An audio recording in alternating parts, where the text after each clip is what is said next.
I'm Gaby Neves. I own Factory 360. We're an experiential marketing agency. Really excited to be here today. Do you guys want to introduce yourselves? I mean, I know it says it here, but...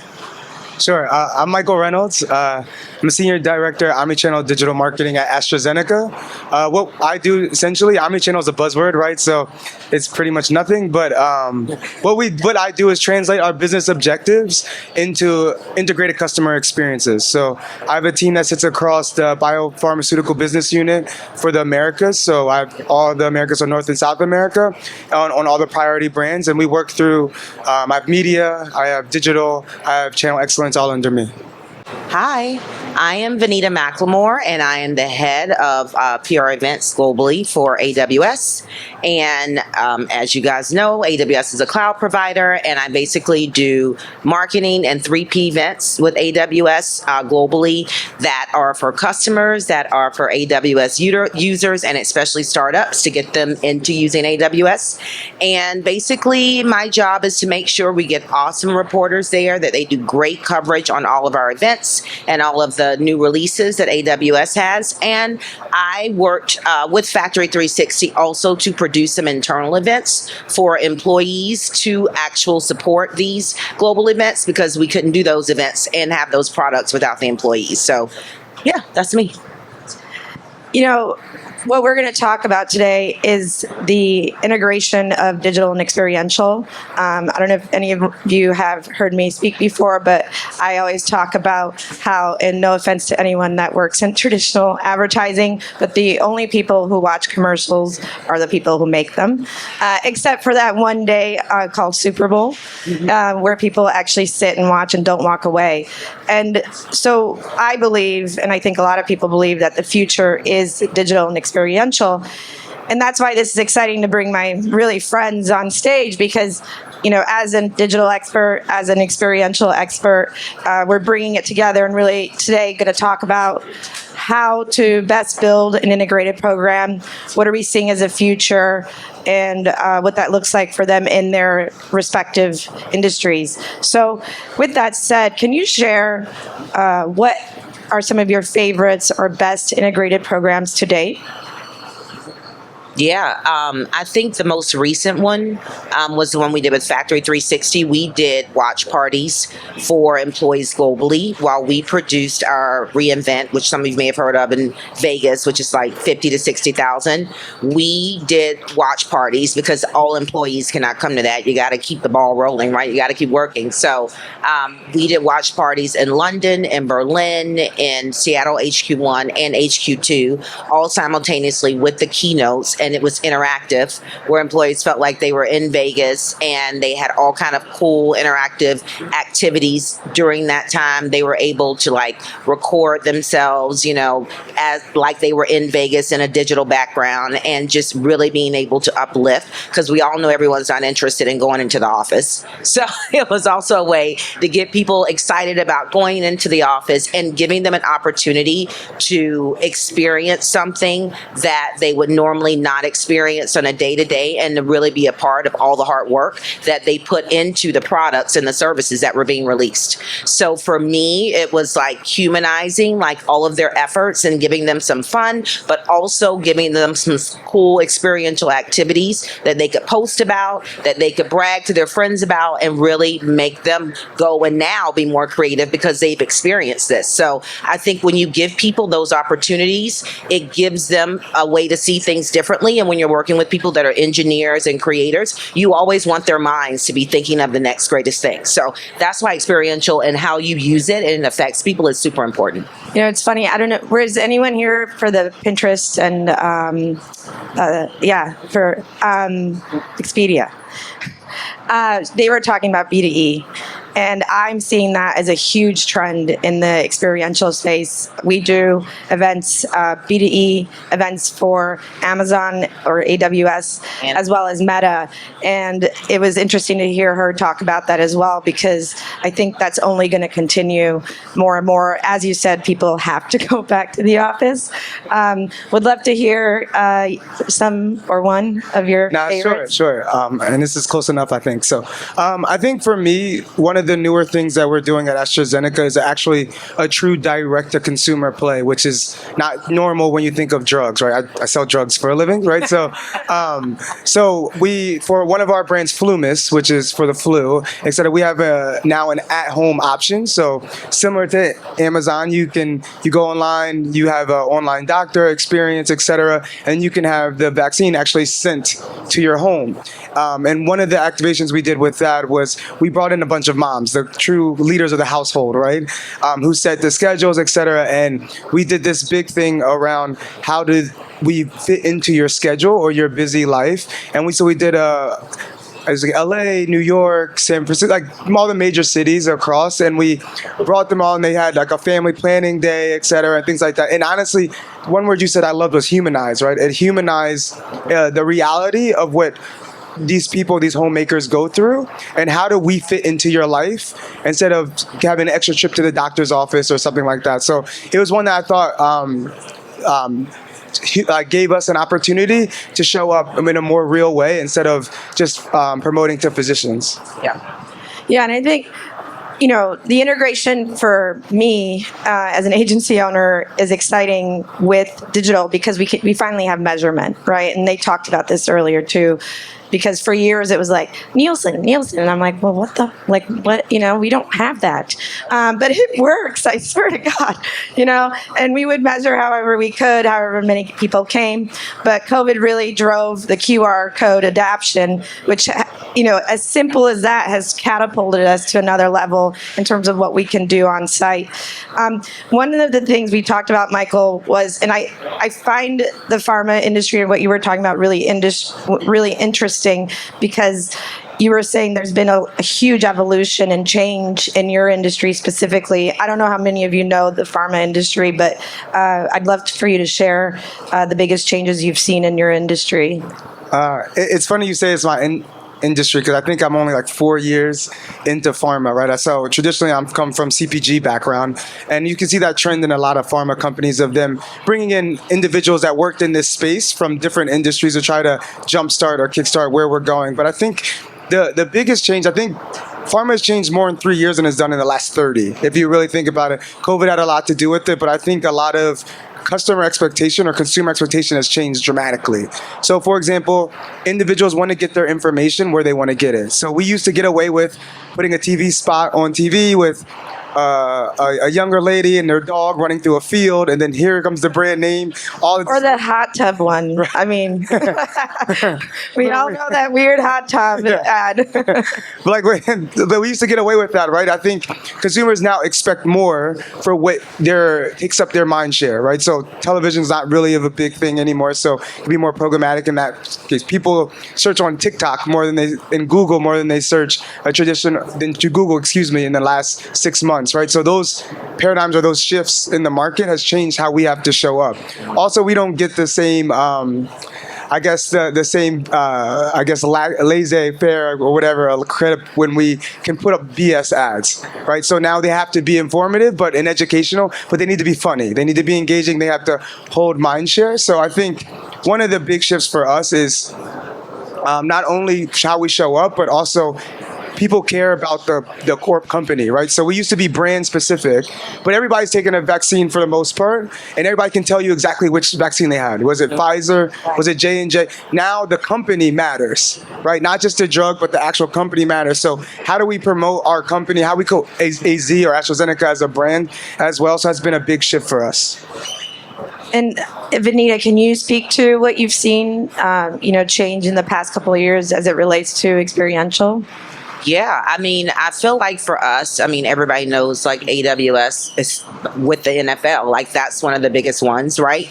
And I feel like if you don't, not a sports person, you're like, well, I don't really care about that. You don't know that, hey, every time you go on your Netflix, that's AWS telling you what you should watch. You know what I mean? Like all the computing behind it. And I think that for us, it's like, okay, where do we show up where we can get our sports fans, where we can get our media and entertainment fans, or we can get our gaming fans, right? And so even like last year, we did the Game Developers Conference, and I specifically did something with Twitch where we did women in games, because a lot of women are behind gaming and people don't know it, but there's a lot of women that are coming up in that, and that's a whole untapped audience where you can like get girls in gaming and just be providing these experiences so that you are getting a new audience to be able to come in and say, oh my God, that's AWS is a part of that. So for me, it's about reaching people that you normally wouldn't reach and using experiential to do that in a way that they not only trust your brand, they want to be a part of your brand, they want to use your brand. Yeah, I think another place I've seen a lot of change is influencers. I remember when people would say it's just a fad, right? Like these people are going away, right? Please.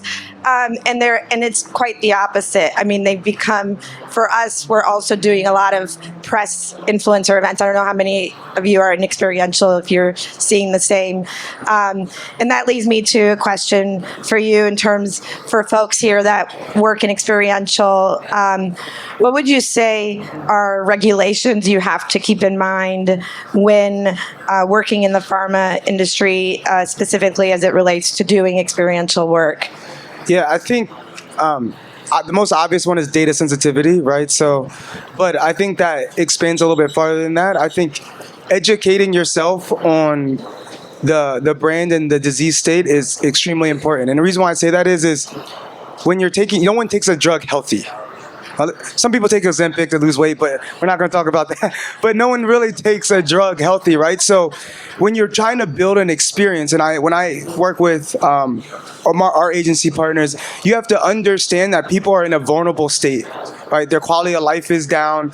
And so we tend to jump to the glitz and the glam. I thought Ferris wheel at Audible the other day. That doesn't make sense if you have chronic kidney disease or things like that, right? So understanding that, like, for experiences for us, you're meeting people at a very vulnerable part of their life when they're searching for an answer or to get better quality of life. And I think the secondary piece to that is understanding that there is more of a purpose to what we're here to do, and we can never lose sight of the patient, right? So I think we like to follow trends and what's cool and the glitz and the glam, but in reality, it's about what's best for the improvement of patients. And at the end of the day, and it seems very simple, but it's probably one of the biggest hurdles I have when it comes with working with agencies, especially in the experiential space, is that understanding to them that these individuals are not necessarily here to drink in South by Southwest, right, and have that type of fun. They're here to be educated and to get encouraged to take a step to improve their quality of life. Well, I just want to do a disclaimer. I am not on Ozempic, even though you looked at me when you said that, but I'm open to it. We'll have an Ozempic party after late party, VIP only. One of the things that it did. It's like, I had to address it. like needles. I think it's needles, right? Ozempic is with needles. One of the things that I'll just say it frustrates me is how siloed departments can be within organizations. And I think that's one of the reasons we don't see more amazing integrated programs, because of the nature of being siloed. Media owns the budget, experiential owns a budget, and then everybody's guarding their budget. And then that literally blocks collaboration, blocks integration. And I always like to ask clients, how do you combat that internally? And do you build a team that's not siloed, or how do you go about creating collaboration so that you can build integrated programs? Yeah, I mean, I work at a very large company, and it's very hard because for anything you want to do, you need an approval. You need legal. You need to go through creative. You have to get all these approvals to do the smallest thing, right? So for me, I feel like it's important that you build relationships. I think it's siloed because people want to stay in their lane and do their job and go home, where you have to find a way to kind of break through that. And that's why I think it's important. Like we do coffee chats where you go on, there's a list of people people and you choose 3 people that you want to meet. And what happens is I may meet someone who's like a creative director at Amazon ads. And I mean, I don't know, will I ever need to use them? Guess what? Something comes up and I'm like, oh my God, I can call so-and-so. So I think it's important, even for me, like across companies, because Amazon has so many companies, to even meet people, because you never know who you might end up collaborating to do something with. For me, I started at Amazon at Audible. And so we were at the Audible party because those are still all of my friends. And then I moved over to AWS doing events at both. So for me, I feel like you have to find a way to cross collaborate with people, whether it's through other companies and you're all one big company, or other different departments, because if you don't, you're never going to get anything done. One example is when we did do those watch parties, reInvent is a branded AWS owned thing, and we couldn't just go, okay, we're going to do whatever colors you want. No, we have to go by those brand guidelines. I had to get the director of creative to approve everything that we were doing, even for an internal function. So I feel like when you respect people and you respect their rules, you get a lot more from them. And I think what happens is people are like, oh, I'm going to do this event. And I'm like, okay, wait, but did you clear that with so-and-so? Like, they own that. You need to make sure you work with them and talk to them and get their blessing. And guess what? A lot of times people are flattered. They're like, oh my God, you want to, yeah, here's this person. I use that graphic designer. We use this person to do all of our artwork. Like, you have to do that. If you don't do that, you're just going to burn a bridge with someone and you're not going to be able to have a successful event. So I say to everyone, like, just because someone may not necessarily be like in a department, I mean, listen, the finance people, they should be your best friends, okay? Because you need money to do all these experiential things. She knows I'm always like, oh, let me call my friend Dawn in finance. Like, you have to. You need a friend in legal. You need these people. And a lot of them, because their jobs are not in events or anything cool or branding, or you invite them, make them a part of it as well. And then they see the value of what you're doing, and then you get more collaboration and cooperation. I can build off that. I think relationships is definitely number one. I think I deal with this constantly, right? Depending on MLR, legal compliance, the brand teams, media, etc. Right? So I think relationships is the biggest piece. But I think for me, what I like to do is 2 things. Number one, objective alignment, right? So if everyone's working from the same objective, you have a better chance of getting to what you need to go. And where that starts is the second piece of it is understanding what in each of these verticals or silos, what their goals are, what they're great at, and then allow them to do so, right? So my biggest thing I always say to my teams is let them be great, right? So you hire this agency, let them be great. Put them in a situation where they can actually succeed and they can get recognized for that success. And the only way to do so is to understand what their pressures are, or what they're required to do for their particular silo. So if you think about the delivery side of a business for us, right, it's like they're about efficiency, right, how we can be quicker, stuff like that. So sometimes they don't care about in the weeds of quality as much as I would, or things like that. So I have to understand what their motivations are and allow them to be great in that aspect while we're still working against that same objective. So once again, overall objective alignment, have one goal for everybody to share. And then, like I said, understanding what each silo, what they're here to do, what drives them, what drives that part of the business, and then set them up for success. Yeah. And you'll usually get what you want. I agree. Most people just want to be successful and they want to be appreciated. So that's very important. Gaby, I want to go back to what you were saying, though, about influencers being press, because that is a big thing that I deal with. I did not ever think we would see that as well. And I would love to, like, hoped. I mean, you guys should see some of these influencers, like they think they're rock stars. And I'm like, what is happening, but I do think that it is social media, another way of reporting. Yeah. Like, a lot of people don't watch the news. A lot of people don't read newspapers, which is really tragic.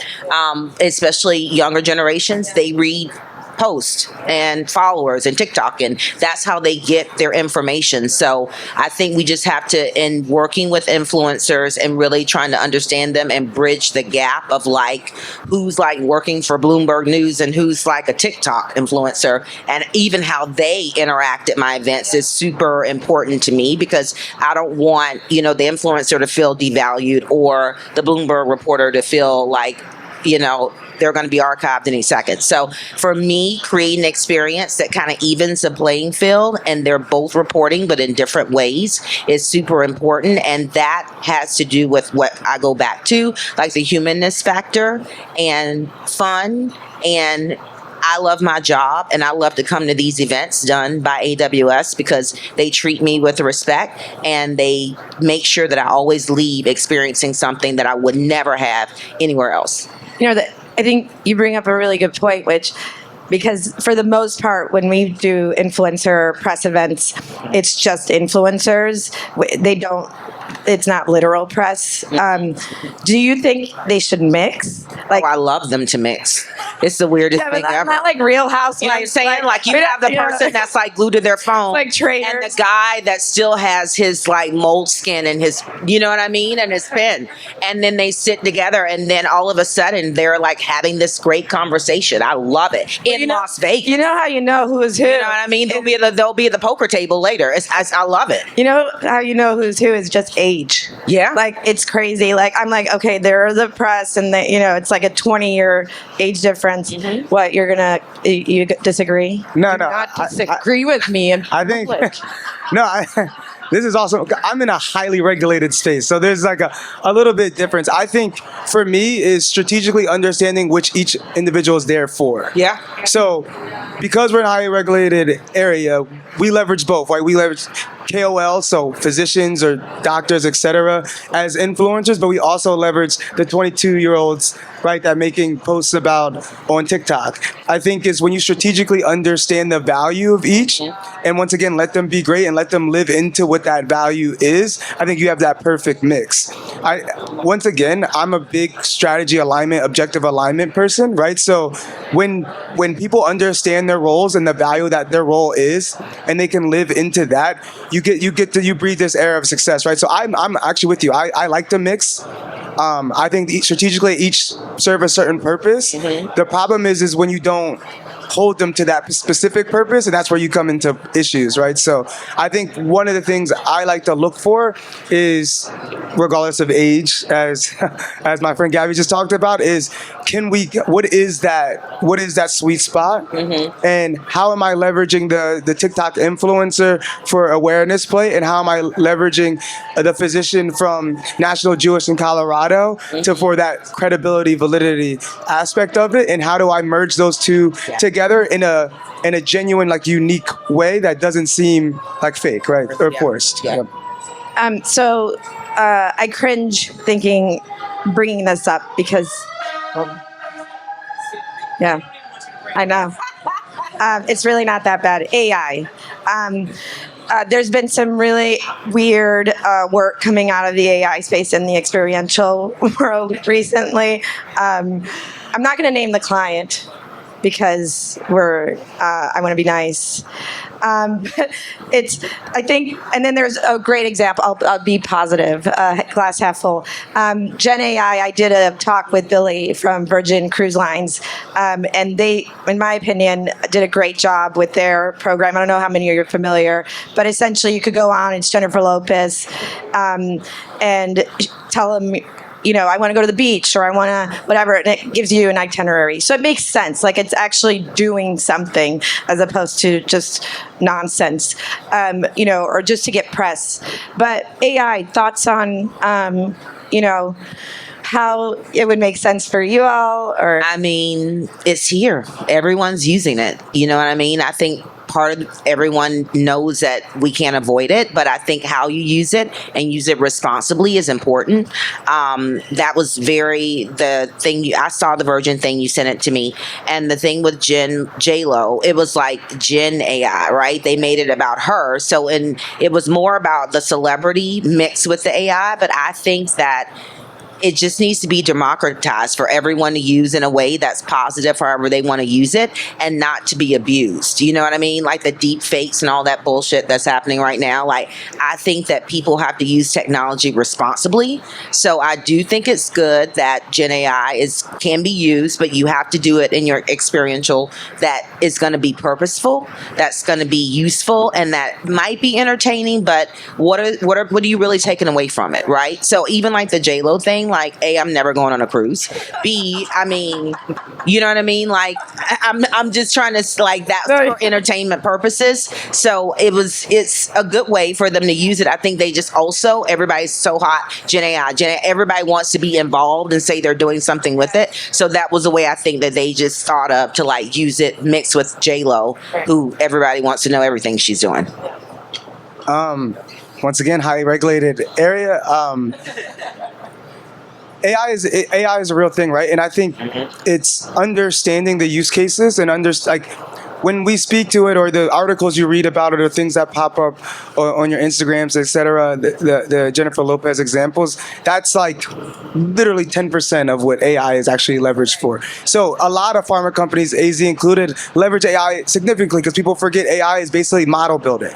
You're building a model, so there's put input in and to get it input out, right? So we leverage AI in a bunch of ways. So you think about content creation, or when you think about how do we build content for particular websites or particular brands in a more a quicker way, AI comes into play, right? But if you think about bad cases, use cases, as a lot of times when you leverage AI, off-label uses for things. Like, I always come back to, I think this is always the funniest example, is like, you know, the Q-tips are not supposed to go in your ear, but we all put them in our ears, right?